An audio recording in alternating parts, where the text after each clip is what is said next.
Praise God. Thank you, Sister SJ, for leading us to a powerful prayer. Isa pong pinagpalang gabi sa bawat isa. Lahat po ng bless, magsabing praise Jesus. Praise Jesus. Amen. Nasa huling linggo po tayo at ang naging topic po natin this October is the importance of living in purity. Sino po ang may natututunan? Na I hope na makita po natin, it is very important at nakasulat po, lahat po ng ating pinipreach, nakasulat po sa Bible, that God expect us to live in holiness, in purity, in cleanliness, na tayo po'y maging dalisay at malinis ang pamumuhay. Gagaya po ng unang topic po natin na purity is God's calling to His children. May mga verses po yan. Kung natatandaan nyo pa, i-replay nyo po kung hindi nyo natatandaan. That we were not called to live impure lives, but to live in holiness. Napakaliwanag po yan because there are many churches today na sinasabi nilang okay na, save tayo sa grace. Kahit hindi ka na mamuhay, na kahit magkasala ka pa, kahit anong pang gawin mo, okay na dahil daw sa grace. Pero hindi ganoon ang nababasa natin sa banal na salita ng ating Panginoon. Kaya wag ho tayong palinlang. Amen. And then the second Sunday, purity is a source of freedom and spiritual stability. Kapag alam niyo po, kapag patuloy pa rin tayo nagkakasala at patuloy pa rin marumi ang ating parang alipin pa rin ho tayo. Sabi nga po sa Romans, you are a slave to the one you choose to obey. Natatandaan niyo pa ho ba yung mga verses? Ikaw ay alipin na pa rin sa isang bagay na pinipili mong sundin. Kung pinipili mong magkasala, alipin ka pa rin ng kasalanan. Pero kung pinipili mong mamuhay ng malinis, may kabanalan, ikaw ay alipin ng Diyos. At sa lahat ng alipin, kung ikaw ay nagpapaalipin sa Diyos, ikaw ang pinakamalaya. Amen. Di taklaring amen. Baka iniisip nyo, yung totoong kalayaan, yung gusto mo, yung pwede mong gawin, yung gusto mo, magbisyo ka, magbaganito ka, mag-enjoy ka sa buhay. Actually po, yun po ang pagiging alipin. Because after mo enjoy ang buhay, kasama mo pa rin si Satanas sa impyerno. Amen. Kaya nga po, piliin po natin, it is a choice to live in purity. It is a choice to obey God. And last week po, ang pinag-usapan po natin is purity enables believers to be effective witnesses to others. Ang witness po yung pong pagpapahayag or ipinapakilala po natin ang Panginoon na wala pong ibang kaligtasan, walang ibang pag-asa ang tao, kundi ang Panginoong Hesus lamang. Magiging effective witness ka lang kung ikaw ay matino. Malinis, no? Pure ka. Hindi mo pwedeng sabihin na ikaw ay nagsishare. Habang nagsishare ka, hawak mo sigarilyo, hawak mo Red Horse. Hindi po pwede po yun. Kasi po ginawa ko na po yun nung nag-aaral pa ako. Pare, i-Kristo mo yan kaya. Wala, away-away lang po kami for debate. Kasi nga po, walang integrity. No, hindi po natin pwedeng gawin yon. And tonight, di ko na po patatagalin, medyo mahaba po kasi ito. Purity prepares the church as a bride for the coming of Christ. Kung bakit nais ng Diyos na tayo ay manatiling malinis, ngayong lininis na po tayo, dahil piniprepare po tayo sa pagdating ni Kristo. At malapit na po siyang dumating. Dito po sa Romans 13:11-14, ang sabi ho dito, this is all the more urgent for you to know how late it is. Time is running out. Wake up, for our salvation is nearer now than when we first believed. The night is almost gone. The day of salvation will soon be here. So remove your dark deeds like dirty clothes and put on the shining armor of right living. Because we belong to the day, we must live decent lives for all to see. Don't participate in the darkness of wild parties and drunkenness or in sexual promiscuity and immoral living or in quarreling and jealousy. Instead, clothe yourselves with the presence of the Lord Jesus Christ and don't let yourself think about ways to indulge your evil desires. Let's pray. Our loving Heavenly Father, we continue to praise you, thank you, worship you for who you are, O God. And we thank you, Lord, for all the things na pinagkaloob mo po sa amin at patuloy na ginagawa po sa amin. Lord, we thank you na nandito po kami ngayon, malakas na binibigyan mo ng kalakasan at kalusugan. Salamat po, wala po kami sa mga banig ng karamdaman, wala po kami sa mga hospital, wala po kami sa mga bilangguan, wala po kami sa mga nicho. Kami ay buhay dahil meron ka pang plano, merong layunin, meron pong purpose ang buhay po namin. At nais po namin, Panginoon, masunod ang purpose mo. Nawa po sa mga first-timers po namin, makakita po ito, yung pag-ibig mo, pagliligtas mo, at ang layunin mo, Panginoon, kung bakit po sila nandito. Salamat po, O Diyos. Pagpalain mo nga po ang salitang aming tatanggapin, Holy Spirit. We allow you to move, Lord. Open the eyes of our understanding that we may receive the full blessings from your word. Transform us, change us by the renewing of our minds. Lord, through your powerful word. And let there be healing, deliverance, and salvation be upon your people tonight. In Jesus' powerful name we pray. Ang lahat po magsabi ng palakpakan po natin ang Lord. Hallelujah.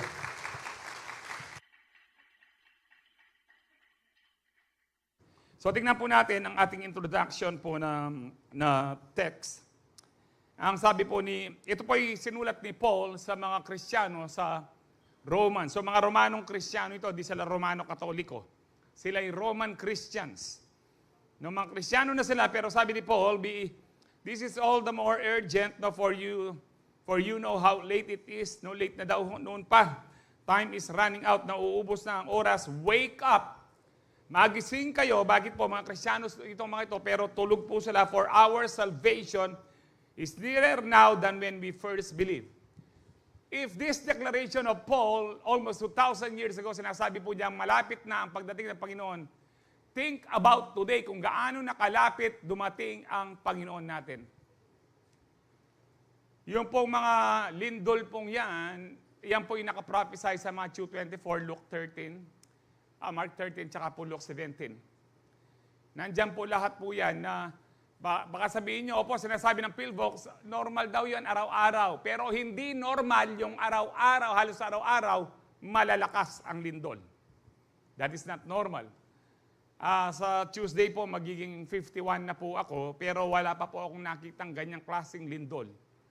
Na yung po may edad na sa inyo, wala pong lindol ganyan na lumindol sa Mindanao, lumindol sa Visayas, sa Luzon, paulit-ulit po, ilang linggo na po ito. At ito po'y paggising po sa atin, wake up. Kung kayo'y hindi pa seryosong Kristiyano, makinig po kayong mabuti. Para kung hindi man kayo susunod, pagdating nyo sa impyerno, wala kayong masisi kundi sarili nyo. Pero, kung makikinig ho kayo ngayon, kung ikaw ay Kristiyano na kilala mo si Kristo, magpaka-Kristiyano ka na, kapatid. Huwag ka lang nandito for the sake of routine na kasi Sunday kaya ako nagsisimba. Kaya ako nagsisimba, pastor, kasi nakadalawang gabi ako sa Tigtigan, Terakan. Nagpapalinis ako. Mamuting-muting ka talaga niya, makanyan. Kaya kapag ikaw ay matigas pa rin ng ulo, wala kang ibang sisisiin pagdating mo sa impyerno, kundi sarili mo. Because going to hell is a choice. Going to heaven is a choice. If you choose to believe and follow Christ, siguradong langit ka. Amen. Kaya sabi ni Paul, wake up, kasi yung pagliligtas sa atin mas malapit na kaysa nung araw na tayo ay unang nanampalataya. The night is almost gone, the day of salvation will soon be here. So remove your dark deeds like dirty clothes. Tanggalin nyo na, mga Kristiyano po ito. Pero masasama po, madidilim ang kanilang ginagawa. Remove your dark deeds and like dirty clothes. Itapon nyo yan yung mga masasamang gawa nyo, and put on the shining armor of right living. Ang ibig sabihin po nito, when you choose to intentionally, deliberately enjoy sin, na parang nawawala po yung iyong robe of righteousness. Kaya sabi ni Paul dito, isuot nyo yung shining armor of right living, or sa ibang salin po is robe of righteousness. Because we belong to the day, we must live a decent lives for all to see. The reason why, bakit dapat matino at merong pong purity, merong kabanalan, ang ating pamumuhay para makita po ng tao. At maniwala sila. Alam niyo po, kapag sinabi mong born again ka, babantayan ka ng mga kakilala mo. Titignan nila kung anong kaibahan ng pagiging born again sa ibang religion. Amen. Kaya nga po magpakatino po tayo. So don't participate in the darkness, of wild parties. Parang tigtigan terakan. Nung bat ng kokarin, pitawaran na kayong Lord, yun na ulitan to. Opo, pastor, next year na mo. At abalo kaya ka. No. And drunkenness. Alam niyo po, gusto ko lang pong inuho ito. Iba po ang pamumuhay po ngayon. Yung wild parties po katulad po dito, panahon ng mga Romano, merong sexual promiscuity. Ang ibig sabihin po niyan, iba't iba ang partner sa sex. Yan po ang ibig sabihin niyan, immoral living or in quarreling and jealousy. Alam niyo po kaya po ang mga anak ko, 25 na po ang panganay, 23 na ang bunso, ay ni minsan hindi ko pa sila pinayagan makitulog kung saan-saan. Sa youth camp lang po namin sila hindi nakakasama. Dahil nasa youth camp naman, no, pang church po yun. Ang sinasabi ko, anak, kasi kapag merong nangyari, hindi na natin maibabalik. Hanggang sisihan na lang. Kahit sabihin pa nagpaalam sa'yo, pati teacher po, and one day po kasi, noong Jesus name, one day po kasi noong minsan, nagpapaalam po yung panganay ko, may naigawan niya, ina-austin pa yung teacher na sa ano po ito, sa Chevalier pa noon. Sa Chevalier po sila nag-high school. Habang naghihintay po ako dun sa kanto ng Chevalier na nasa sasakyan po ako, pinuntahan po ako ng teacher. Sabi niya, Daddy, kanya isasama po namin nandun naman po ako, ganyan na lang po gagawin namin. Overnight lang po kami sa Fontana, ganyan. No? Tapos sabi ko sa kanya, Ma'am, kako, kapag sinabi na ng tatay na hindi pwede, hindi pwede. Hindi nyo pwedeng baliin ang masisira ang ko. At saka po pag may nangyari, hanggang sorry na lang kayo. Pag may nangyari kako. So kung ano po yung sinabi ko, yun lang. And I thank the Lord, ang aking mga anak, hindi po sila nagrebelde sa mga ganong bagay, na kahit ni minsan di pinayagan, kahit tinanong po ako, kayo nun, daddy ka niya. Ako nun. Hindi ako nagpapaalam, basta kuminsan hindi ako nauwi ng 2 araw, kinabukasan pag uwi ko, sasabihin ng nanay ko, sabi ko sa nila, sasabihin ng lola mo na, yan ang border. No? Pero kaya nga hindi ako umuwi, lasing. Kasi po may mga wild parties. I thank the Lord sa mga protection po, bagamat na may mga involved pong kaguluhan ng mga nangyari po noon. Salamat po sa Panginoon. And then dito po sa verse 48, instead, clothe yourselves with the presence of the Lord Jesus Christ. Nakikita ho ba, nakasuot ho ba si Kristo sa atin? And then sabi dito, don't let yourself, sino daw po? Di ba kung minsan ang prayer natin, Lord, don't let me be tempted. Pero sabi dito, don't let yourself think about ways to indulge your evil desires. Napakalaga pong binabantayan natin ang kaisipan po natin, ang iniisip po natin. Don't let yourselves na maisipin nyo yung mga sinful desires po ninyo. Tandaan nyo po ito. You cannot be tempted of things that you are not thinking. Yung mga bagay na iniisip mo, yun lang ang makakapag-tempt sa'yo. Tandaan niyo po yan. Kung ano yung madalas niyong iniisip, yun po ang magagawa niyo. Yun ang magiging temptation niyo. Nasa James 1:14 po yan. No? Yung pong sin po natin, verse 13, hindi tayo tinutokso ng Diyos. It comes from our evil desire. Ang sabi po doon. And then, when sin, it is conceived. Pag kinonseive mo ang sin, sa verse 14 po ng James 1, sabi po, it gives birth to sin na po ngayon. Gagawin mo na siya. And then, when sin that is full grown, paigit kay James. Anyway, baka iba po operator ngayon. Anyway, James 15, sabi niya, when sin that is full grown, it gives birth to death. Kaya nga sabi ng Panginoon sa Joshua 1:8, meditate on my word day and night. Kasi po, and you will be sure to obey everything written in it. Bakit? Yun ang minimeditate mo. Kung ano ang madalas mong iniisip, yun ang magagawa mo. And sometimes, ang mga iniisip natin, galing yan sa mga pinapanood po natin. Sa TikTok, sa Facebook, sa YouTube. Kung malalaswa ang iniisip mo, hindi lang one day magiging manyak ka. One day, hindi na nakakabigla kung rapist ka. Ang mga rapist, hindi po basta naging rapist yan. They meditated every day yung mga malalaswa. Ganyan din po yung nakakapatay ng tao. They meditate yung hurt nila, yung bitterness nila, yung galit nila. One day, kapag na-tiyempong ito, papatayin ko, isa na lang. The more you meditate on things, yun ang magagawa mo. Kaya nga po, lagi nating i-meditate yung word ng Lord para yun po ang masunod natin sa buhay po natin. That is how we live in purity. So number 1, we are being prepared by being pure sa pagdating ng Panginoon because number 1, purity is the result of Christ's sanctifying and cleansing work. Dapat po, malinaw to. Ang pagiging malinis, hindi po ito galing sa atin. Galing po sa Diyos. Ang pagiging banal, pagiging matuwid, galing sa Diyos po yan. Kung meron kayong kakilala pero hindi naniniwala kay Kristo, pero mabait po siya, matino po siya, masama pa rin po yan sa harapan ng Diyos. Kasi po, ang atin pong, ang sabi po ng, hindi ko alam po ng Isaiah o Jeremiah, yung ating pong mga righteousness are filthy rags. Ang ating mabubuting gawa, ayan po, salamat po, may bilis siya po magkayenin. All of us had become like one who is unclean and all our righteous acts are like filthy rags. Lahat ng mabubuting gawa po natin, pag sama-samay natin, filthy rags.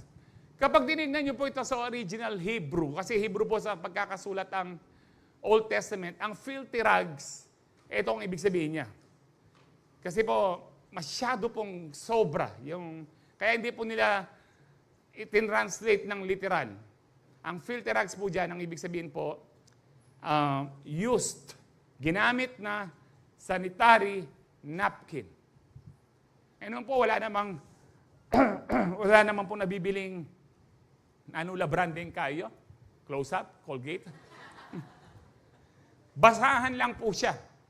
At yung daw matuwid na ginagawa ng tao ay parang ginamit sa regla po ng babae. Ganun karumi. Yun ay matuwid na ginagawa ng tao. Isipin niyo po ngayon kung gaano karumi yung kasamaan ng tao. Yun po'y righteousness ng tao. And what about the sinfulness of men? Gaano kaya karumi? Masyadong nakakadiri. Yung pong pagiging matuwid natin, nakakadiri. Bakit nakakadiri? Kaya lang nagiging matuwid yung tao para masabi nila, matuwid yan, ay mapagbigay yan, ay nag-donate ng ganyan. Mga hipokrito, kaya nga po, tinawag po ng Lord na parang mas maruming basahan ang ating righteousness. So para patunayan ko po sa inyo na ang ating purity, holiness ay galing po sa Panginoon, dito po sa Ephesians chapter 5, verse 25-27, husbands, love your wives, just as Christ loved the church and gave Himself up for her. Sino po dito ang may mga asawa at may asawa pa? Pilan lamo, din aliwanan sa likod siya.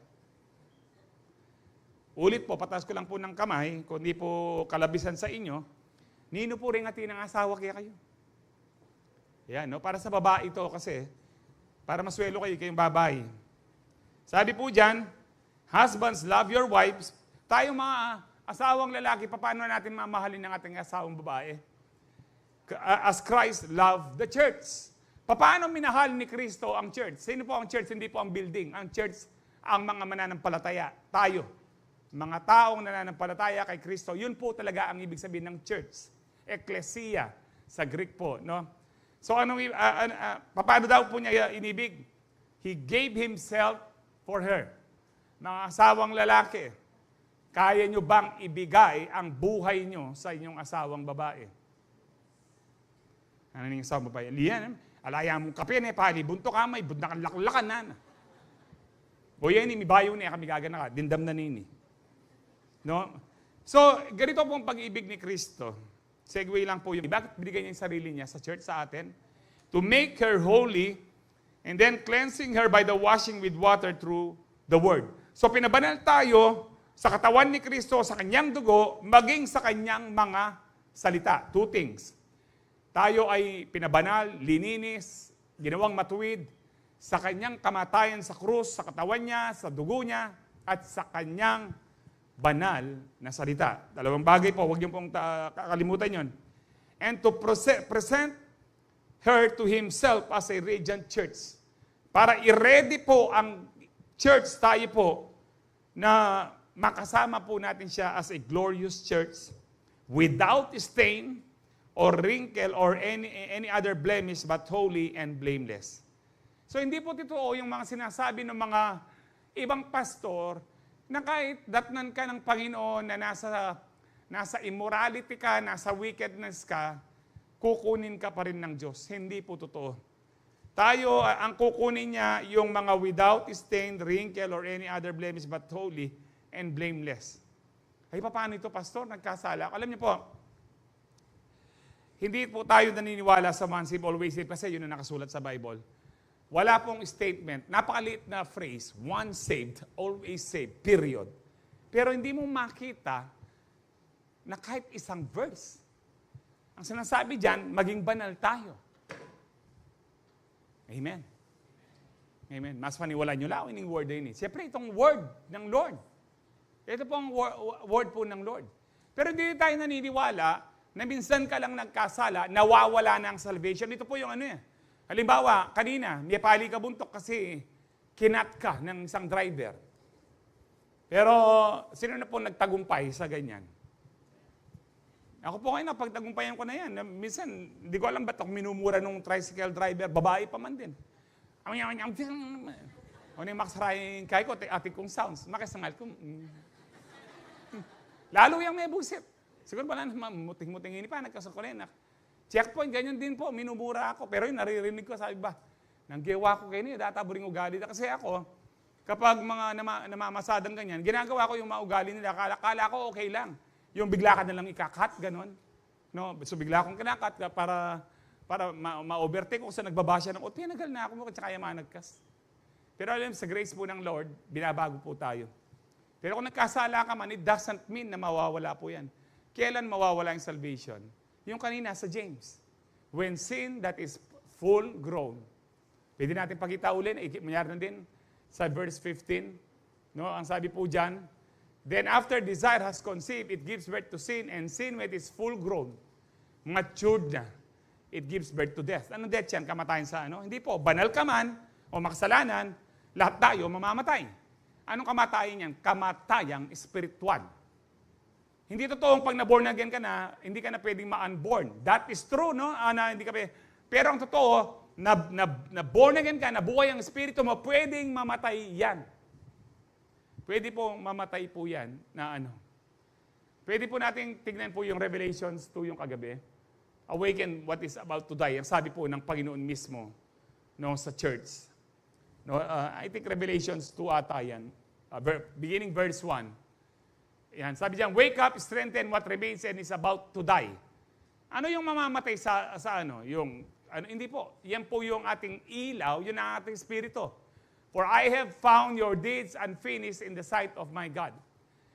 Kamusta po ang mga ilaw po natin? Sabi ng Panginoon, bagamat siya ang ilaw, tayo rin po ang mga ilaw. Hindi ho ba? Napag-aralan natin last week yan.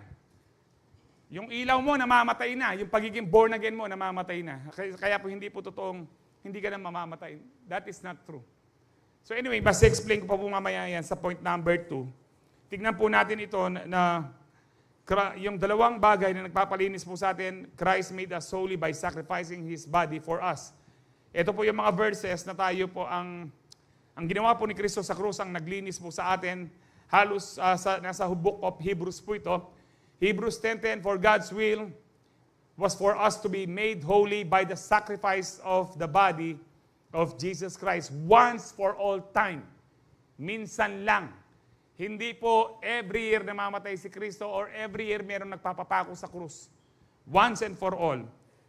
Naging banal tayo dahil sa sinakripisyo niya ang kanyang katawan sa krus. Hebrews 10:14, lundago tayo. Verse 14, for by a single offering, He has perfected for all time those who are being sanctified. So pinabanal po tayo kanina sa verse 10, pagdating sa verse 14, we are still being sanctified. Meron pa ring binabago sa atin. So don't worry, yung ibig sabihin po ng babalik ang Panginoon na makita po niyang unblemished, without spotless, ang ibig sabihin po nito, patuloy kang nagpapabago sa Panginoon hanggang sa pagdating niya. It doesn't mean perfect ka na o hindi ka nagkakamali o nagkakasala. pero hindi ka na nag-e-enjoy at nagpapatuloy sa kasalanan. Amen. Because it will give birth to death, to sin, and eventually, when it is full grown or nag-matured na yung kasalanan, mamamatay po ang spirito mo. Yun po ang nabasa po natin sa Hebrews 13:12. Sabi po dito, and so Jesus also suffered outside the city gate to make the people holy through His own blood. Tayo'y pinabanal dahil sa dugo ng ating Panginoon. At tras pa ho tayo sa Hebrews 9:12-14, He did not enter by means of the blood of goats and calves. No, saan po? Sa langit po. But He entered the most holy place in heaven, po ito, once for all by His own blood. Now, thus obtaining eternal redemption. Para sa atin, para kanino po yung eternal redemption? Para sa atin po. Inihandog po niya yung dugo niya sa Holy of Holies. Parang tabernacle po ito. No, yung pong outer court, inner court, the holy place and the most holy place. So, ang pinaka-most holy place na pinuntahan ni Kristo ay ang lugar ng Ama. Na pinresent niya ang sarili niya, Ama, binayaran ko na ang kasalanan ng mga tao. Ang lahat ng mananampalataya sa akin ay merong kaligtasan at ang patuloy na magtitiwala sa akin hanggang pagdating ko, merong kaligtasan. Dahil pinabanal ko na sila. Amen. Naniniwala ho ba kayong hindi tayo pwedeng maging banal kung wala sa Kristo? Kaya nga po, siya lamang po ang pwedeng magpabanal sa atin. Sabi po dyan, the blood of goats and bulls and the ashes of heifer is sprinkled on those who are ceremonially unclean, sanctified them so that they are outwardly clean. Ang mga ginagawa pong mga ceremonias po noon, na nag-o-offer po sila ng mga bulls, mga goats, mga lamb, sheep, ang lahat po niyan ay naglilinis lang outwardly. No, yung parang inawit po natin, natutunan ko lang ito kay Brother AJ, yung pong inawit po natin last week po tayo yung give us clean hands. Give us clean hands outwardly. Tapos yung inwardly, and give us pure hearts. Tuloy po natin, nasaan po nakalagay yan? How much more then will the blood of Christ, kung yung mga bulls ay naglilinis din. Yung dugo ng mga hayop naglilinis din, pero outwardly. Pero higit lalo, how much more, sabi dito, paano pa, higit lalo, yung dugo ni Kristo, who through the eternal Spirit offered Himself unblemished to God, cleanse our consciences from acts that lead to death so that we may serve the living God. Tandaan niyo po ito, kapag humingi ka ng tawad sa Panginoon, pinatawad ka na talaga. Lalo na kung sincere ka. Pero kung humingi ka na ng tawad, parang ngayon, humingi ka ng tawad kasi 2 araw na tigtigan terakan, nagkasala ka, ngayon hingin ka tawad para sa mga susunod na araw, gagawa ka na naman kasalanan. Hindi ka talaga pinatawad dahil nakikita ng Diyos ang motibo mo. Amen. Manibayo ka rin 6 o'clock, tahimik na po, Lord. Sana po, Lord, ating agenda gets po nila. So, it's very important sa atin na malinis pong konsensya po natin. Amen. Kapag nagkasala po tayo, anong gagawin po natin? 1 John 1:9. If we confess our sins, God will think about it for a whole month. Yan po yung nakasulat. Hindi po if we confess, ang ibig po sabihin ng confess, hindi po ito yung papasok ka sa Sino po yung mga dating Katoliko po dito? Alam niyo po yung pumasok na kayo dun sa mga confessional na room, tapos sasabihin mo yung sikreto mo sa pari. Alam niyo po kasi may kwentong ganyan, no? Nakita po ng pari yung sakristan.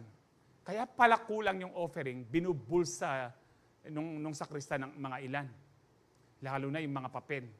Sabi niya, pagtapos ng misa nung nahuli niya, punta ka mamaya sa confessional, mag-usap tayo.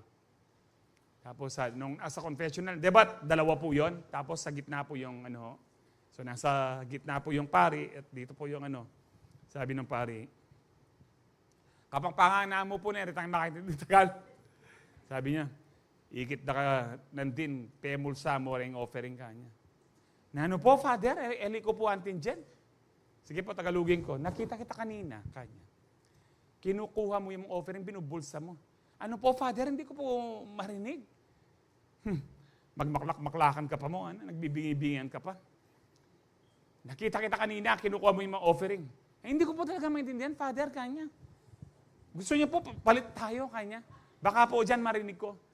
Nagpauto naman yung pare, sige, palit sila. Pag upo nung nasa sentro yon, siya yung magsasalita. Sabi nun sa Krisan, Father, kanya, nakita ko po kayo kagabi dun sa kwarto ni Sister, kanya. Ano pong ginagawa nyo doon? Sabi ng pare, ay oo nga, hindi mo nga marinig dito, kanya. Kalimutan na lang natin, kanya.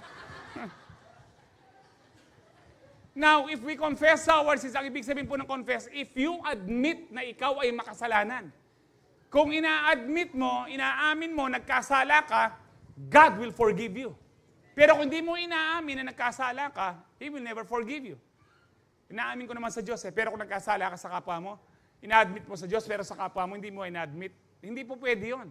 Because sin that is, that is not, ang tawag dito, sin that is concealed, it will never be forgiven, ang sabi po ng Book of Proverbs. Kasi nagkasala ka sa tao, sabi ng Panginoon, kung nag-o-offer ka, at meron kang kasalanan sa tao, ihiwan mo yung offering mo, humingi ka muna ng tawad. Bakit? Hindi tatanggapin ng Panginoon. So hindi rin tatanggapin yung patawarin mo ako, Panginoon. Pastor, paano yung nagkasala ako, patay na. Okay na po yun. Absuelto ka na, lang nga naman puntahan mo pa siya sa impyerno. No? Pero kung buhay pa at merong means, pwede mo siyang i-messenger or whatever, na patawarin mo ako sa ginawa ko. If you admit, God will forgive you. Agad-agad. Ganito po kabuti ang Diyos.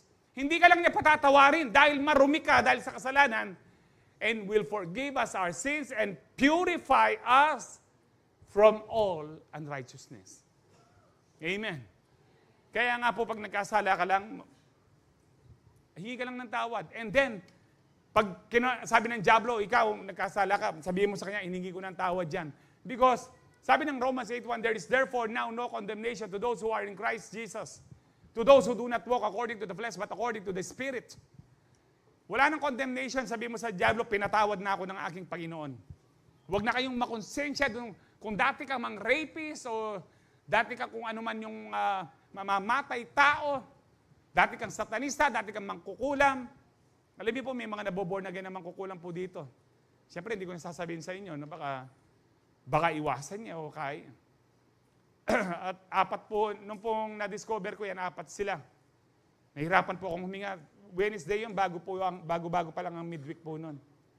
And then, dahil na-born again po yung isa, nung na-born again siya, inamin niya, sila daw yung apat namang kukulam na nasa Wednesday, na gusto po akong patayin. Kaya nga po ngayon, hanggang ngayon, I do believe, ang diablo gusto akong patayin. Bakit? Para hindi ko na kayo masermonan.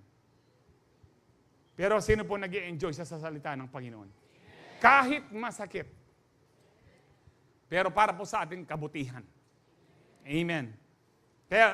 Kaya nga po, sabi po dito, no, cleanse us our consciences from acts lead to death so that we may serve the living God.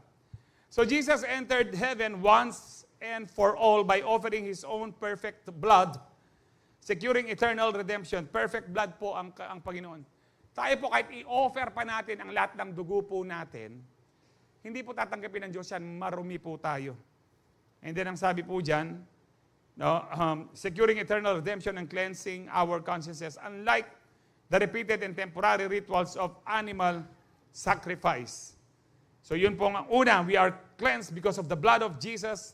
Number two po, Christ cleansed us through the washing of water by the word. A person or a youth stay on the path of purity. Parang katulad po ito sinabi ni Paul kay Timothy na flee from youthful lust. Bakit kahit po dito, pang-youth lang po itong verse na ito? Hindi po. Bakit po sinabi yung youth lang po o young person? Because lahat po ng kasalanan nag-uumpisa sa kabataan. Curious po sila, they want to explore things. Gusto nilang mag-experiment. Tayo pong naging kabataan na-experience po natin yan. Kaya nga po, ang pinakamararumi at maraming kasalanan, nag-uumpisa sa kabataan. But how can a young person na marumi stay on the path of purity? By living according to your word. Kaya kung nakikinig lang po kayo ng word dito, ng salita ng Diyos o nagbabasa man kayo, pero hindi nyo ginagawa, hindi po tayo malilinis. It is not enough na narinig po natin ang salita, pero hindi natin ginawa. Ano po sabi ni James? No, be ye doers of the word, not hearers only. Kung ano daw po ang narinig natin na mga salita, gawin po natin. Ano sabi ng Panginoon? Blessed are those who hear the word and obey it. Pinagpala daw po yung mga taong narinig nila ang word at sinunod po nila. I seek you with all my heart, do not let me stray from your commands. I have hidden your word in my heart. Ang heart po dito, yung pinakaloob na pagkatao po natin. No, kasama na po yan dyan ang mind, ang soul, ang will po natin. Hindi po yung tumutibok na puso na kasi po ito natatransplant. So, ibig sabihin, bago ng puso mo. No. Ang heart po dyan, yung pinakapagkatao mo. I have hidden your word in my heart, in my spirit, in my soul, that I might not sin against you. Kaya nga po, ano man po naririnig natin, lagay po natin sa puso po natin. Para hindi po tayo magkasala. Kapag natutukso tayo, i-remind sa atin ng Holy Spirit ang kanyang word para hindi na tayo matukso. By following God's word, believers are empowered to live pure lives, and treasuring Scripture in our hearts enables us to walk in righteousness. Amen. Sa pagsunod daw natin sa salita ng Diyos, na empower po tayo na mamuhay ng malinis, at kung tinitreasure po natin, pinapahalagan po natin ang mga salita ng Diyos na sa ating mga puso, ito ay tinuturuan tayong lumakad sa katuwiran. So Christ purifies us through His blood, yung sinabi ko sa inyo una, and His word to prepare us for His return. Dalawa pong naglilinis po sa atin. Yung blood ng Panginoon at saka po yung word. At dalawa rin po kung bakit tayo magtatagumpay kay Satanas at saka sa mga demonyo. Yung blood ng Panginoon at saka po yung word ng Panginoon. Saan natin makikita yan? Revelations 12:11. Pwede pagsingit natin, Revelations 12:11. They triumph over him. Sino po yung him dito? Kung babasahin niyo po yung context yan before verse 9, si Satan, Satanas, the accuser of the brethren. So they triumph over Satan by the blood of the Lamb. Sino po yung Lamb? Si Jesus. And by the word of their testimony. Anong klaseng word? The word of God. Tinetestify po nila sa dyablo. Sinasabi ng dyablo, makasalanan kayo. Hindi. Ang sabi ng Bible, pinatawad na ako dahil sa dugo ng aking Panginoon. Ang sabi ng dyablo, mamamatay ka niyan dahil may cancer ka. Hindi. Ang sabi ng Bible, sa mga latay, sa mga sugat ni Jesus, magaling na ako. Ang sabi ng dyablo, baon ka na sa utang, wala ka ng pag-asa, makukulong ka na niyan. Hindi. Ang sabi ng Bible, ang sabi ng word ng Panginoon, He will provide according to His riches and glory in Christ Jesus. At ako'y matagumpay na dahil nalinis na ako ng banal na dugo ng Panginoon. At ako'y nakabalot sa dugo ng ating Panginoon. Nung Bible school student pa po ako, meron pong isang estudyante po doon. Dati, pamilya po sila ng satanista at mangkukulam. Totoo po yung mga yan. At nung sila po nag-ooperate pa sa ganyan, nakikita daw po nila ang mga Kristiyano, pag nagpe-pray, natatago po sila sa wall. Merong nabibuild daw pong wall na hindi makapenetrate ang mga demonyo. Kaya kapag po pero pag tumigil daw nagpe-pray, yung wall po nasisira unti-unti. Kaya nakakapasok ang demonyo sa buhay ng isang Kristiyano. Kaya ngayon po mahalata nyo, kapag kulang kayo sa prayer, madaling uminit ang ulo nyo. Madali kayong matukso. Madali kayong makipag-away. Kaya nga kailangan pray. And then, ano pa yung pinaka-importante? Ang pinaka-importante daw, mostly daw po kapag midnight na, madaling araw, minsan sila po ina-assign sa EDSA, sa may flyover, nandyan po yung mga satanista mangkukulam sa madaling araw, nagka-curse daw po sila sa mga sasakyan para mabangga ang mga aksidente. Pero, yung mga Kristiyano daw, nakikita nila, nakabalot sila ng dugo ng Panginoon, at merong angel ang bawat sasakyan daw po nila. Did you know na may angels po tayo? Na inassign ang Lord? Nasa Psalms 91 po niyan. Di ba sabi po niya na, and He will command His angels concerning you, to guard you in all your ways so that you will not strike your foot against a stone. Ang magko-command para may angel tayo, guardian angel, ang Panginoon. Amen. Ang kailangan lamang po natin, laging manalangin. Amen. Number 2, purity is the righteous deeds of the bride for the wedding feast. Ano itong wedding feast? Alam niyo po, pagka-rapture, mag-uumpisa ang tribulation 7 years, kahirapan po dito sa lupa. For 3.5 years, medyo maayos. Pero after ng 3.5 years, ibubuhos ng Diyos yung galit niya. No, yung 7 seals, 7 trumpets, at 7 bowls. 21 po, pinakamatindi po dyan yung 7 vials or 7 bowls po. Kasi sa 7 seals, 1/3, 1/4 po ang namamatay. Pero pagdating po dun sa 7 bowls na galit ng Diyos, isang salot po, 1/4 ng population, 1/3 pala ng population mamamatay. Kung tayo po yung nagiging 9 billion ngayon, ibig sabihin 3 billion ang mamamatay sa isang salot lang. Kaya hindi niyo po magugustuhan na kayo maiwan sa rapture. Pero sa langit po, habang meron pong tribulation dito sa langit, meron pong kasalan. Ikakasal tayo kay Kristo, ang church. Hindi ito parang literal na babae, lalaki, na tayong mga lalaki naging babae na rin para ikasal kay Kristo, tapos may honeymoon. Metaphorical po ito, parang sinabi ng Panginoon, I am the vine, ako ang puno, kayo ang mga sanga. I am the vine, you are the branches. Tignan mo yung katabi mo, mukha bang sanga yan? It is a metaphorical, figurative. It is a metaphor. Amen. So metaphor din po ito. Ano ibig sabihin? Ba't ikakasal tayo sa Panginoon? Para hindi na tayo mahiwalay sa Kanya forever. Merong forever, kapatid. Sabihin mo sa katabi mo, huwag ka mag-alala, may forever kay sa Lord. Doon sa manliligaw mo, boyfriend mo na kurimaw, walang forever dyan, kurimaw nga siya. Pero kay Lord, merong forever. Forever ka na niyang mamahalin. Wala ng karamdaman, wala ng kahirapan, wala ng kirot. Wala ng kagutuman. Hindi mo na kailangan tumayo pa ng Lunes bukas ng maaga para magtrabaho. Hindi ho ba masarap sa piling ng Panginoon? Kaya nga po, ano man po yung mga problema ho natin dito, magtiis-tiis po tayo. Dahil po pansamantala lang yan. Ang talagang buhay po natin ay na kay Kristo. Buhay na walang hanggan. Amen. So saan po natin ngayon makikita? Yung purity, ito po yung righteous deeds. Ito yung matuwid na gawa ng church, ng bride. Revelations 19:7-8. Dito po natin makikita yan.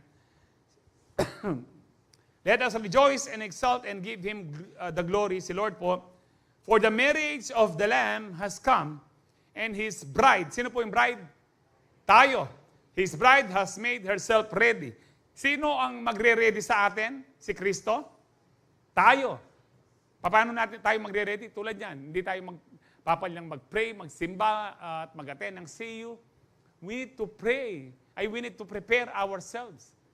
Kapag ikaw ay tamad-tamad, hindi mo piniprepare ang sarili mo. Para kayong 5 foolish virgin na kahit na dumating siya o hindi, walang pakialam.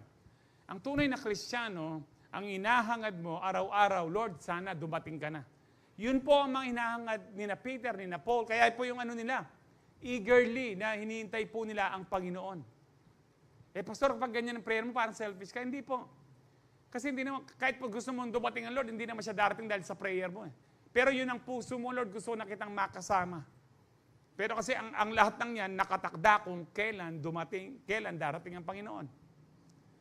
Alam niyo po, nung Monday, binisita po kami ng aming mga kaibigan. Family po sila. Dahil oras na po yun, 9:30 na ata, nagpa-order po akong merienda. So, nag-ano po yung anak ko. Alam niyo na po ngayon, no? Order ka lang, i-deliver na. Pero ang tagal na namin nagkukwentuhan, alas 10 na wala pa. Sabi ko, anak, pakicheck mo, nasaan na yung nagdi-deliver. Alam niyo po, ano pong pinakita sa akin, Daddy, ito kanya. Jesus is on the way there. Salamat, naging alway, kwa. Jesus is on the way there. Papunta na daw si Jesus dyan. Jesus po yung pangalan niya kasi.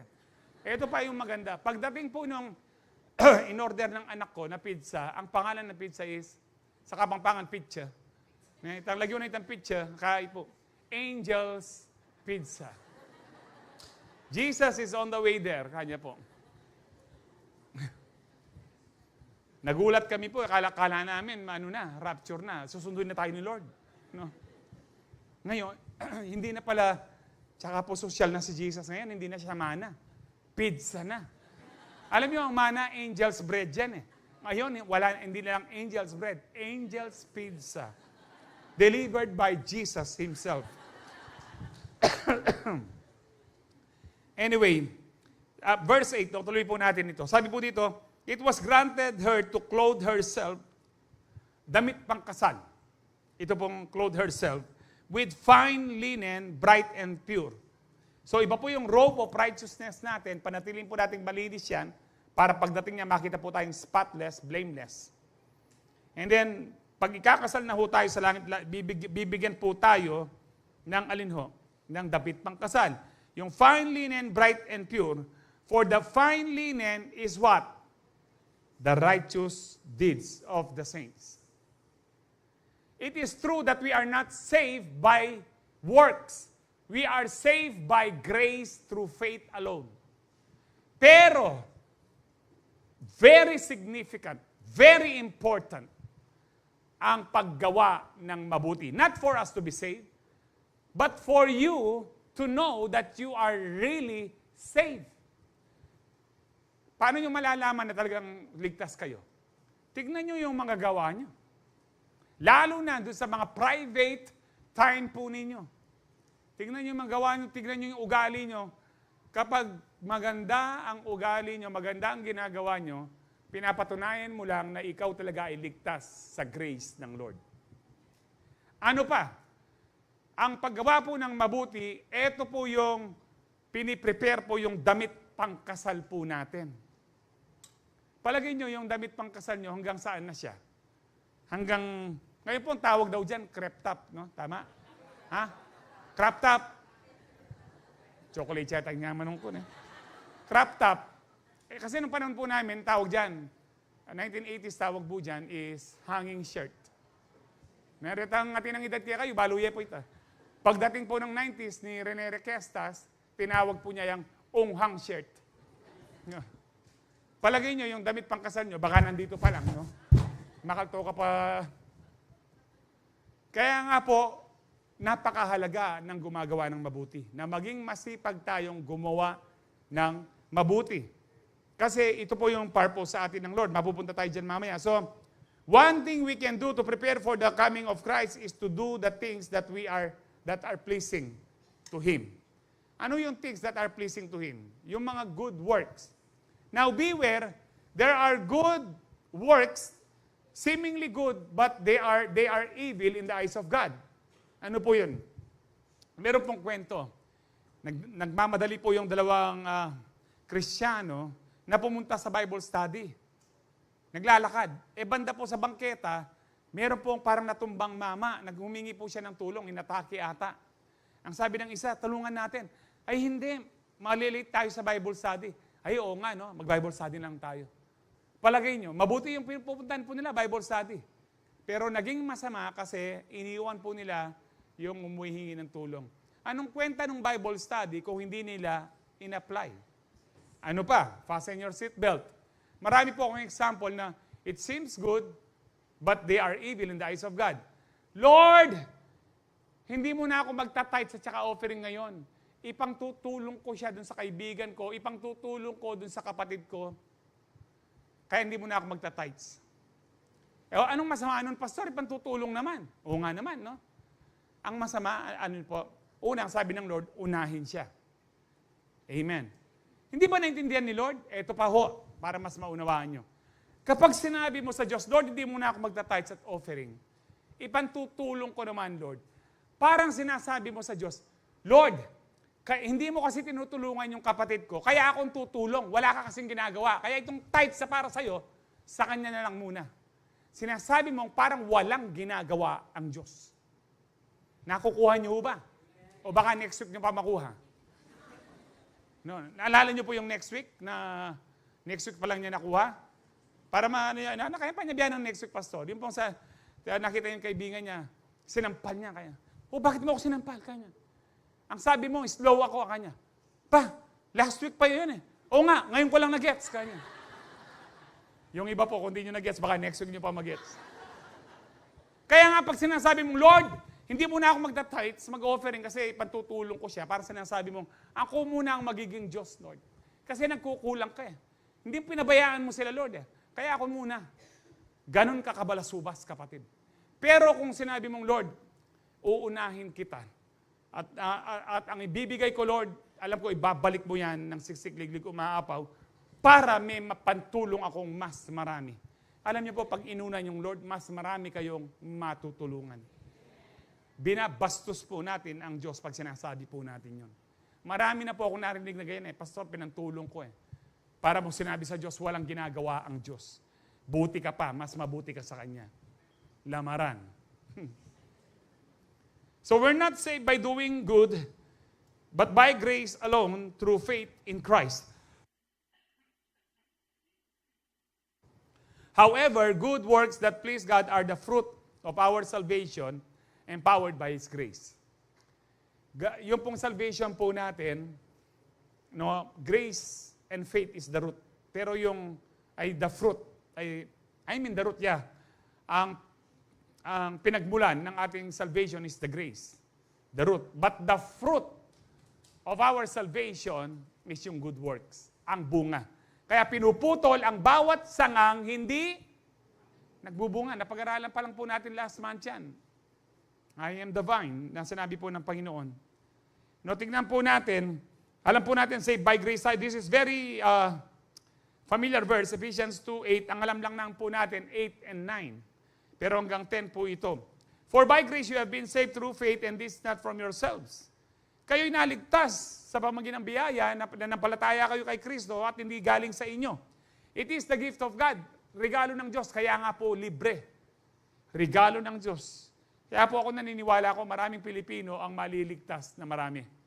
Bakit? Libre kaligtasan. Mahilig sa libre ang Pilipino. Amen. Not by works, hindi sa gawa. Yan pala, Pastor. Not by works, so that no one can boast. Kung hanggang dyan mo lang babasahin, parang, wala na tayong gagawin, ligtas na tayo. Not by works, so that no one can boast before God. It is salvation by grace through faith alone. So not by works. It is the gift of God. Pero hindi po natapos dyan May verse 10 po siya. Actually, wala namang verse sa mga unang panahon. Ninagay lang po yan. Noong early 200s, no? Anyway,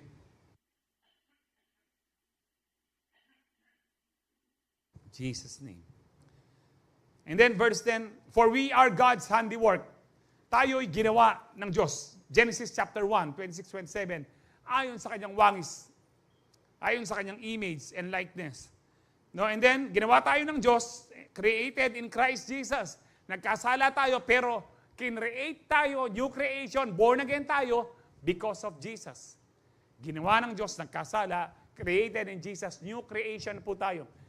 2 Corinthians 5:17, those who are in Christ are new creation. Ang sino man na kay Kristo ay bagong nilalang na.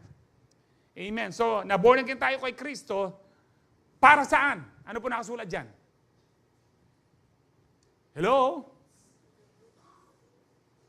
Balo ko biyasa ko kung mamasa kasi magkanya ko yung cellphone. Ano pong dahilan bakit tayo na born again? To do good works. Yes, saved tayo by grace. At yung grace dapat magbunga ng good works. Kundi, wala kang damit pang kasal at hindi ka talaga ligtas. Ang works po, hindi po kailangan ng Diyos para malaman niya ligtas ka. Hindi. Nung the first day na tinanggap mo ang Panginoon, alam niya kung ligtas ka o hindi. Alam niya kung totoo yung pananampalataya mo, pero ikaw, duda ka pa. Pero para hindi tayo magduda, sa atin po yung works. Makikita mo yung gawa mo, yung ugali mo, pananalita mo, the way you think, the way you speak, and the way you act, kung talagang born again ka. Kaya nga po yung good works, ito yung bunga ng iyong kaligtasan. Kailan po yan pinrepare? Sabi po dyan, which God prepared in advance for us to do.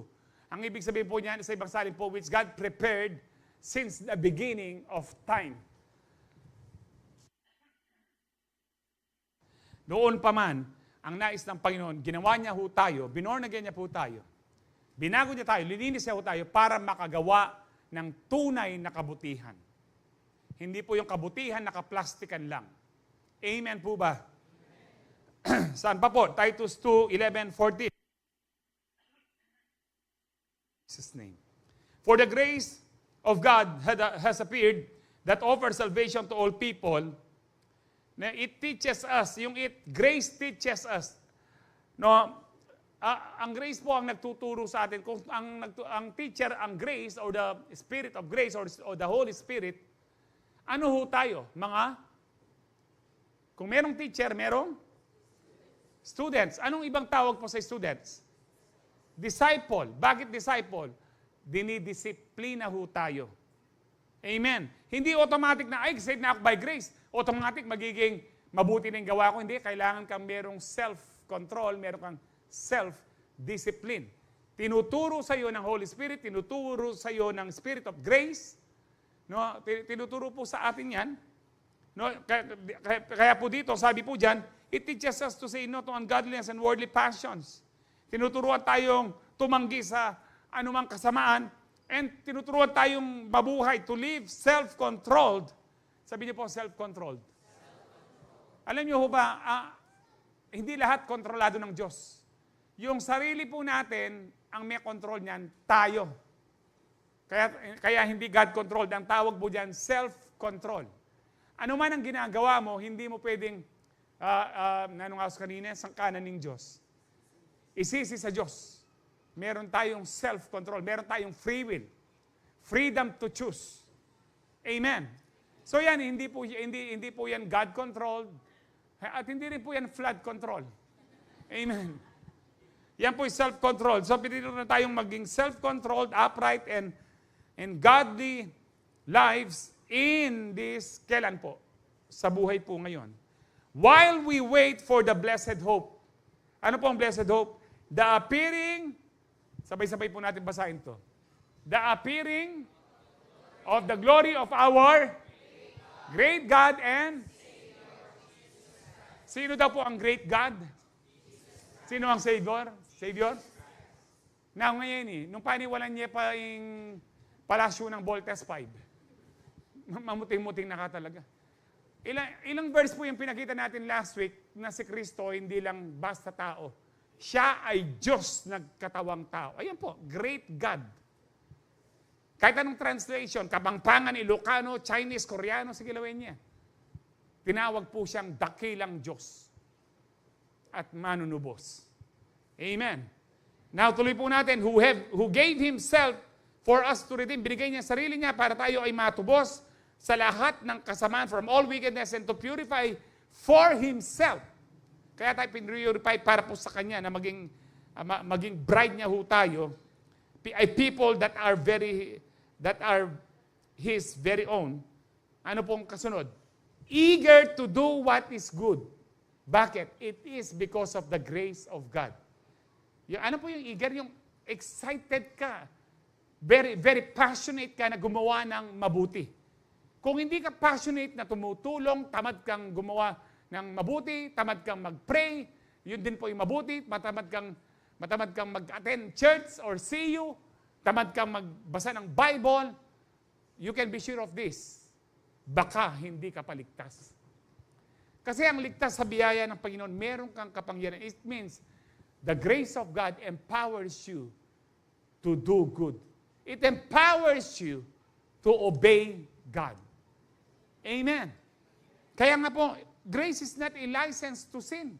Na sinasabi ng ilan na, ay okay na, grace na. Alam niyo po, may time pa tayo kahit ano, no? Total, ala nang alwang service. Hanggang, pagbigyan niyo ko hanggang alas 10 mo yan yung binging ini. Total, ring alwa kayo, ba't kayo tigtigan tera kan overnight siya? Nang awas kanina. Sa Hebrews 10 at 26 ata, no? Pwedeng paano natin. Pakita natin. Remember yung mga binasa natin kanina, Hebrews po sila. Tignan niyo pong mabuti ho ito. Hindi totoo po yung once saved, always saved. Sabi po dyan, if we deliberately, kung sinasadya mo, keep on sinning, at nagpapatuloy, sinasadya mong magpatuloy. Mahaba po yung process na yan. keep on sinning after we have received the knowledge of the truth? Knowledge of the truth. I am the way, the truth, and the life. Si Kristo po. Ngayong alam mo na ang katotohanan na si Kristo lang kaligtasan. Ang sabi po dyan, no sacrifice for sins is left. Wala nang magbabayad sa mga kasalanan mo. Tuloy po natin. Verse 27. But only, ang naghihintay na lang, a fearful expectation of judgment and of raging fire. Impyerno na lang naghihintay sa iyo kung nagpapatuloy ka sa kasalanan after receiving Jesus. That will consume the enemies of God. Ngayon, tinuring ka pang kaaway ng Diyos. Tuloy po natin. Verse 28. Ang iba sabi nila, mas mahirap ng Old Testament, iba yung kaparusahan. Pero alam niyo ba, mas matindi ang parusa under the grace of God.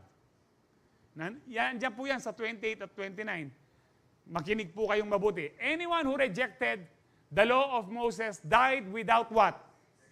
Mercy. Under the law, namamatay daw po yung may mga heinous crime without mercy. Alam niyo po, ilan sa nakakagulat po sa batas po na binigay ng Diyos kay Moses, yung pwedeng patayin, alimbawa po, yung anak, binastos yung magulang, sumagot sa magulang, minura yung magulang, i-stone to death po yung mga batang yun.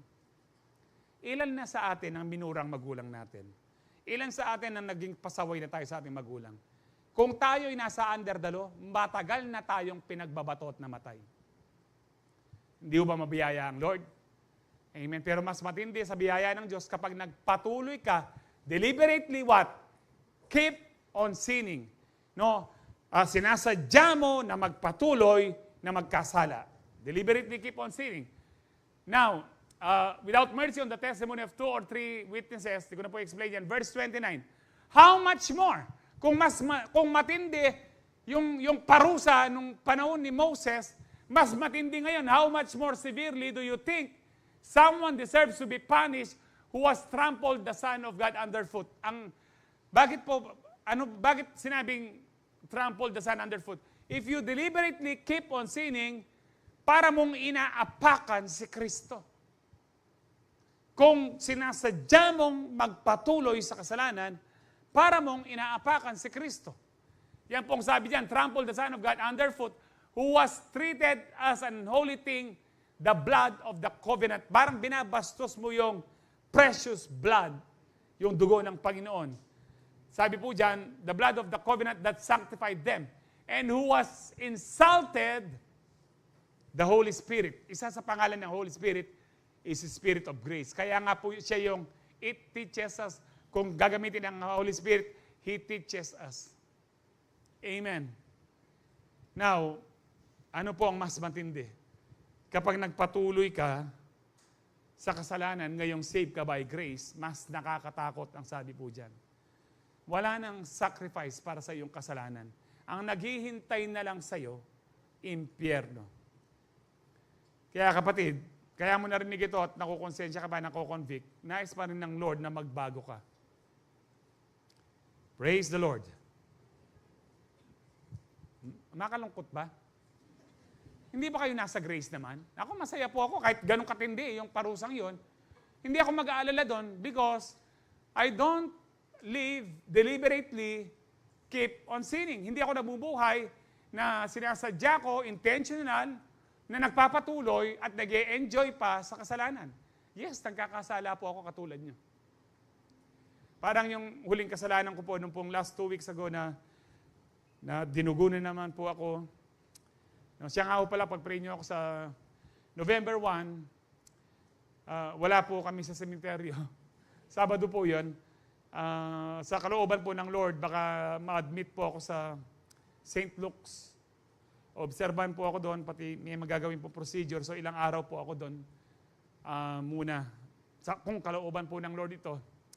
Amen. So sama niyo po ako sa prayer. Pero naalala ko lang po kasi, nagkasala po ako doon na 2 weeks ago, yun po pinagdudahan ko na naman, Lord, nandito na naman yung karamdaman, nandito na naman yung pain, nandito na naman yung sakit. And then, 4 days po to 5 days, hindi po ako nakakatulog. Naranasan ko po yung ganito pala yung ma-depress, parang ayaw mo nang mabuhay, Pag dapit hapon na, tang sisilim na po. Ano yung sisilim kayong kahit? Tagalog. Alam, paano yun eh? Alam mo yung kaisip, kaya katawang na sisilim na. No, ano po na, dapit, ano na po, hapon na. Yan. Naglalaban na po yung liwanag at dilim. No, inagaw na po ng kadiliman yung liwanag. Parang ang lungkot-lungkot po ng buhay ko. Hindi po alam ng misis ko to, minsan, Tuesday po yon. Sabi ko sa kanya, tara pa, labas tayo. Para bumili ng, ihaw na isda, ganyan. Ang totoo po nun, gusto ko lang makita yung labas para po ma-refresh po ang isip ko kasi po depressed na po ako. At nag-sorry po kay Lord, bakit ako nade-depress? Alam ko naman yung totoo na hindi mo ako pababayaan. And then sabi ng Lord, dati palaban ka, ba't di ka lumaban uli? So kaya nga po ngayon, nagpatuloy po akong lumalaban. Alam niyo po kasi pag hindi ka na lumaban, mamamatay ka na. Kaya lang po ako nabubuhay, sabi ng Bible, fight the good fight of faith. No, lumaban ka dahil may pananampalataya. Kapag lumaban ka, siguradong panalo ka na. Because binigyan na po tayo ng panalo ng Diyos.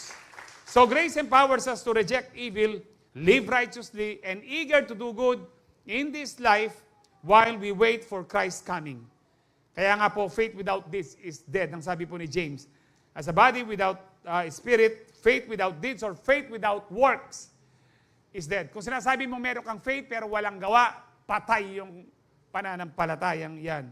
So living in purity results in a harvest of righteous deeds, preparing us as the bride of Christ as the bride for Christ's return. Number 3, purity is about exclusive and single-minded devotion to Christ. Ang pagiging banal, puro, dalisay, malinis po, ay ang number 1 sa kaisipan mo, walang iba kundi si Kristo lang. Amen. Kahit anong sabihin ng doktor, alak po, sa akin po marami na nagsalita ng doktor na mamamatay ka dyan, ganito na lang araw mo, lalo nung may heart enlargement ako. Pero sabi ng Lord, na huwag kang matakot. Buhat po nun, natuto ako, lagi kong isipin yung pong Hebrews 12:2. Fixing your eyes on Jesus, the author and the finisher of our faith. Ito po yung awit natin, turn your eyes upon Jesus. Look full in His wonderful face. And the things of earth will grow strangely dim in the light of His glory and grace. Alam niyo po, parang pag nagdidilim ng paligid dahil sa problema mo, turn your eyes upon Jesus. Nung si Peter, habang nakatingin siya kay Lord, nakalakad siya sa ibabaw ng tubig na malaki ang alon. Pero nung tinignan niya yung problema, bumagsak siya. Never put your focus on the problem. Always set your eyes upon Jesus. Yung parang inawit natin kanina, God, I look to you. Yung sinabi ni David, Lord, we don't know what to do, but our eyes are upon you. Panginoon, hindi ko na po alam ang gagawin. Ang sabi ng doktor, mamamatay na ako, pero yung aking mga mata ay nakatuon lang sa iyo. Bakit, Panginoon? Kasi ikaw lang ang aking tanging pag-asa at buhay na walang hanggan. Amen. So dito po sa kwento, sa 2 Corinthians 11:2-4, mga ano po ito, no, Kristiyano din po sila. Pero kahit sinong preacher na lang, tinatanggap nila, sinermonan ni Paul. Sabi po niya, I am jealous for you with a godly jealousy because I have promised you to one husband. Sino po yun? Si Kristo po, to present you as a pure virgin to Christ. But I am afraid. Saan natatakot si Paul? Si Paul po, nangalati ko po ng 5 beses, katulad na kay Kristo, in-stone to death, na shipwreck, natuka ng viper. No? Marami na pong kamatayan ninarap si Paul, pero hindi siya takot. Pero dito, natatakot siya. Bakit? Baka mawala yung salvation ng mga taga-Korinto. Tuloy po natin, I am afraid, sabi ni Paul, natatakot ako that I, even as the servant beguiled Eve, no, sineduce si Eva, tinukso at nilinlang by his cunning, your minds, remember our mind, the battle begins in the mind. Your minds may be corrupted and led away from the simplicity of your sincere and pure devotion to Christ. Pure at devoted po ang mga taga-Korinto. Allow it if one comes and preaches another Jesus, whom we have not preached. Alam niyo po, hindi ko mo may Jesus ang ibang religion katulad ng Jesus po natin. Yung ibang religion po, yung Jesus po nila, nakapako pa. Yung iba, nakahiga, pinupunasan pa sa paa. Yung Jesus po natin, nasa langit, buhay, at malapit ng bumalik. Yung Jesus ng iba, ina-approve pati daw kasalanan, okay lang. Meron po akong isang American pastor na napanood kanya, yung kaligtasan mo, hindi mo na matatanggal. Katulad ng kaligtasan ko kanya, ganun katinding grace ng Lord. Kahit i-rape ko pa ang mga anak ko, patayin ko yung asawa ko, hindi ko na matatanggal ang ano ko. Mamuting-muting niya, demonyo yung pastor. Palakpakan o man din kambing. I hope wala na pong kambing sa atin dito. Amen? Ba, para mayroong amen. Kumakain ka ng kambing? Hindi. So sabi yun, or if you receive a different spirit, no, ibang spirito, from the one you receive, so kundi ang Holy Spirit yan, wala nang iba kundi evil spirit po yan. Or a different gospel, may ibang gospel. May ibang Jesus, may ibang spirit, may ibang gospel. From the one you accepted, you tolerate all this beautifully welcoming the deception. Ang mga Korinto po, hindi sila, nawawala po yung single-mindedly po nila devoted to Christ dahil kahit sinong preacher tinatanggap po nila. Alam niyo po, yung iba sa atin kahit sinong preacher tinatanggap nyo. Paanong paraan? Dito, hindi po. Sa mga YouTube nyo o kaya sa mga social media. Nanonood kayo kung sino-sinong preacher. Pero ingat po kayo, kapag yung preacher, ang pinipreach niya, wala na sa Bible, iwan yun na yan kahit matalino pa siya, kahit marunong siya magsalita. Kung wala sa Bible. Alam niyo po kasi si Satanas, marunong magsalita po yan. No? Ang gaganda po ng mga words po nila. So beware of false teachings that present another Jesus, spirit, or gospel, not rooted in the Word of God. Always study the Bible diligently. Sa paanong paraan? Guided by the Holy Spirit. When you read the Word of God, you need to pray to the Holy Spirit na, Holy Spirit, i-guide mo po ako, ipaunawa niyo po sa akin. Amen. Sa Mark 12:29-30, gusto po ng Lord, single-minded lang po tayo sa pag-ibig sa Kanya. Kaya sabi niya, the most important one, answered Jesus, is this, Hear, O Israel, the Lord, our God, the Lord is one. Love the Lord your God with all your heart, with all your soul, with all your mind, and with all your strength. Sabi ni Paul kanina, your minds may be corrupted. Alam niyo po, yung heart, soul, and mind dito, ang pagkakapareho po niyan, nandyan po yung the way we think. Yung heart is the way we think din po. Ganon din po yung soul, nandyan po yung power for us to choose. The way we think, yung mind, lalo na, diretso pong. Ano po sinasabi dito? Bantayan po natin ang ating mga kaisipan. Ang sabi po sa 2 Corinthians 10:5, we destroy arguments and lofty opinions raised against the knowledge of God. Ano man po yung mga opinion, mga arguments na hindi ayon sa salita ng Diyos, sirain po natin. Let us pull them down, tanggalin po natin. Kung meron pumapasok na mga impure thoughts po sa inyo, kung kaya kayo nagbabasa ng Bible o nagpe-pray, hindi po galing sa inyo yan, sa demonyo. I-pull nyo pong, tanggalin nyo, sirain nyo po. And then, ang po sabi po dyan, and take every thought captive. No? Inahawakan natin ang bawat kaisipan po natin to obey Christ. Amen. Kaya nga po, lagi nating bantayan ang ating kaisipan because the battleground, it begins with the mind. Diyan pumapasok ang dyablo. Nasasabihin niya, mamamatay ka na, hindi man totoo sinasabi ng pastor na yan, hindi man. Ako po, laging ganyan po, pag may mamamatay ka na yan. Sa buong taon na ito, ilang beses kang dumugo. Ito po yung po niya.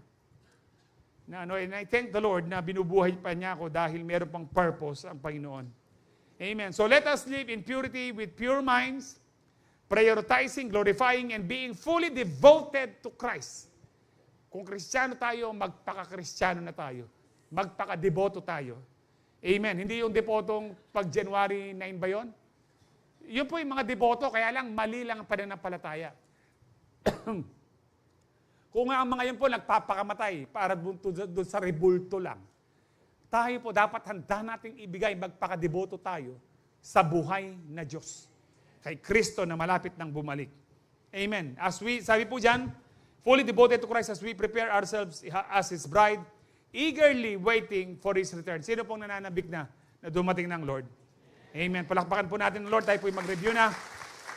Purity prepares the church as a bride for the coming of Christ. How? Purity is the result of Christ's sanctifying and cleansing work. Purity is the righteous deeds. Purity is the righteous deeds of the bride for the wedding feast. Purity is about exclusive and single-minded devotion to Christ. Ilang verses na lang po before we take the Holy Communion. 1 Thessalonians 4:16-18. For the Lord Himself will come down, bababa po ang Panginoon from heaven, with a commanding shout, with the voice of the archangel, with the trumpet call of God. First, the believers who have died will rise from their graves. Yung mga Kristiyanong namatay na bubuhayin muli. Ito po yung rapture. Then together with them, we, na buhay pa, who are still alive, remain on the earth, will be caught up, will be raptured. Yan po ibig sabihin ng caught up. Will be raptured in the clouds. So bababa ang Lord sa kanyang kalangitan, bababa po sa ulap. Sa ulap po tayo magkikita. Ang rapture po sa ulap magkikita. Second coming, sa baba na po yan sa lupa. Kasama po tayo doon. Will be caught up in the clouds. No, lilipad po tayo dito. To meet the Lord in the air. Then we will be with the Lord forever. Amen. We will be with the Lord forever. So encourage each other with these words. Let's encourage each other to live in purity, for our Lord God and Savior is coming very soon. Our Lord God is coming very soon. Alam niyo po, pag meron pong may problema, nakakilala mo, parang lugmok na siya, nadidepress na, huwag kang mag-alala. O kung kayo po may mga problema ngayon, huwag po kayong mag-alala. Lahat ng problema natin matatapos din yan kasi malapit nang dumating ang Lord. Pagdating sa langit, wala nang problema, wala nang karamdaman, wala nang dialysis, wala nang maintenance. Amen. Ninira sa'yo. Praise the Lord. Palakpakan po natin, Lord, tayo lahat ay tumayo.